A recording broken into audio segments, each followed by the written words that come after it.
happening, guys? It's Nagpal, and today we're going to be unboxing with my favorite knife, the Samsung Galaxy S Duos. This is a dual SIM version of the Galaxy S, is what Samsung calls it. It's not as great as when you compare it with specifications, but it does have dual SIM capabilities. They call it smart dual SIM, so you have two dual active GSM SIM cards in the phone at all times. It does have a 1 GHz processor and a fairly nice display. We have a capacitive LCD, 16 million colors, 480 by 800 pixel, and a 4-inch display with a nice 233 pixel per inch density. So that's great. You also get 1 GB of 3G data with Airtel if you are an Airtel user for 2 months. So that's absolutely brilliant as well. So without further ado, I'm going to tell you what the price is. The MRP on the box over here is 19,100, but the Galaxy S Duos can be had in the market for about 15,000 rupees, which is again absolutely a decent price for a dual SIM phone with decent specifications. So let's go ahead and unbox it and see what all comes inside the box, and then we'll take a quick look at the interface. Let me quickly run my knife through the seal over here, cut through the box, and open it up. The first thing inside, of course, is going to be the Galaxy S Duos. I'm going to put that aside. Fairly slim device, nice form factor, almost like the Galaxy S3. I'm going to go further in. We have the quick start guide and warranty information over here. You get ear tips for what appears to be nice in-ear headphones, standard in-ear headphones from the device, which is fairly good.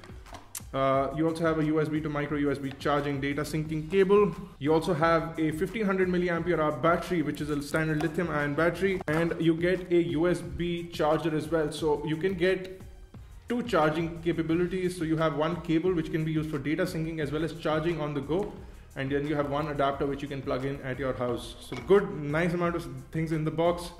So that's everything. Let's take a quick look at the device itself. So there you go, guys. This is the Galaxy S Duos. Let's quickly go ahead and take off the screen protector over here and get rid of that. And you will see we have a front-facing VGA camera over here. You do have a couple of sensors and the speakerphone grill. You have the Samsung and Duos logos over here. 4-inch capacitive touchscreen display, 480 by 800 pixel resolution, fairly decent. You probably have a menu button and a back button over here.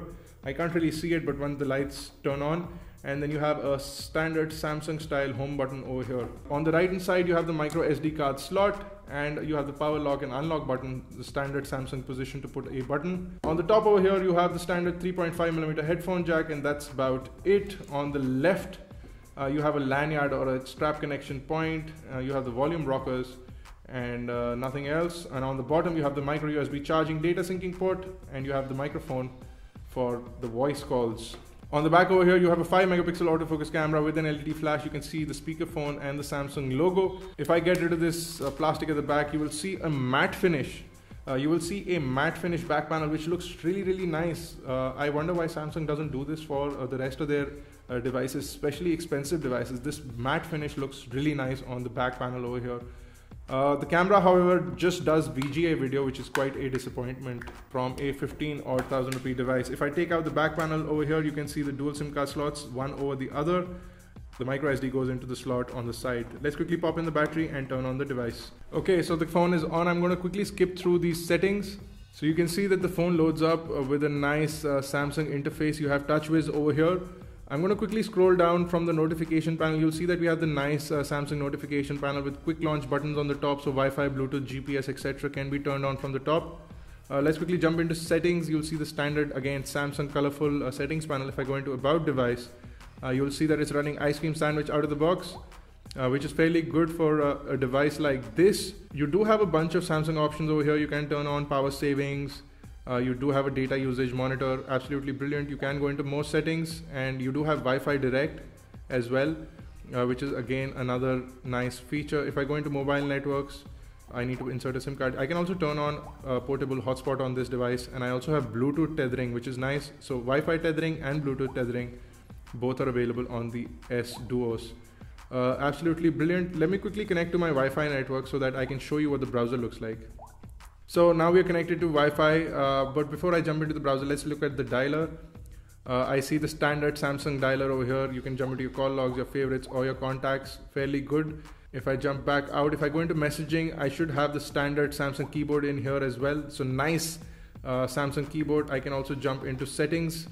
for the keyboard. Okay, so if I jump into the message panel over here, let me quickly jump into Samsung keyboard settings. I can change a bunch of input languages. I can turn on predictive text. I can also turn on continuous input. So swipe sort of keyboard is inbuilt, preloaded.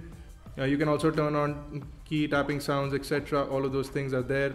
If I switch from portrait to landscape, you'll see that I get a nicer, wider keyboard. Again, the continuous input continues to work. So fairly good. Nice keyboard from the Galaxy S Duos. Let's quickly load up the internet browser. Let's load up our website, which I don't need to tell you is iGyaan.in. Come on, Google, search for it yourself. So it should load up the website in the mobile mode, and it just does that. Should load up the website quite snappily, so I don't have any issues with that. You can see that the full website loads up. Actually, the mobile website loads up over here. It's still loading up. Images are not yet done, but it's trying. It looks like it's done now. You can see we have nice kinetic scrolling, fairly smooth, but now it's starting to hang up a little bit. Okay, now it's loaded up completely. So we have kinetic scrolling, not as smooth as I would have liked it to be, but you do have that. Let's quickly leave this and switch to the classic view, which is the full website, and see how a full website renders on the Galaxy S Duos and how it looks on this device. So you can see it's loading up the full website, and it looks fairly nice. You can see the full preview of the website on this device. It is taking slightly longer than expected to load up our website, but it's doing it. Okay, so the full website is loaded. You can pinch to zoom in, very smooth indeed. Nice kinetic scrolling is over here as well. Nice scrolling, panning around on the device. Pinching in is very smooth. Panning around is also very smooth like that. If I jump to landscape, quick switch over there as well. Again, panning around, zooming in, zooming out seems to be fairly nice and responsive. So fairly nice stock browser, what it appears to be initially at least. If I switch to all applications, you can see almost a Galaxy S3 or a Galaxy, a new style TouchWiz interface that we've been seeing on the new Samsung phones. So that's good. You do have a bunch of apps that are preloaded. So you do have a music player, which is a Samsung music player. You also have the memo app. It's not S Note, but it's a Samsung memo app. You do have chat on preloaded over here. A bunch of Google applications are preloaded. That's nice. Let me quickly jump into YouTube and play back a video for you guys. If I quickly search for iGyaan over here, so you can see it's struggling to give me the keyboard, and it does slow down a little bit, but now I have managed. And let's quickly search for a video from iGyaan. Okay, so we have a full review of the HTC One X Plus. Let's quickly load that up. We'll load it in landscape. Hopefully it's loading in high quality. It is. Let's pump up the volume.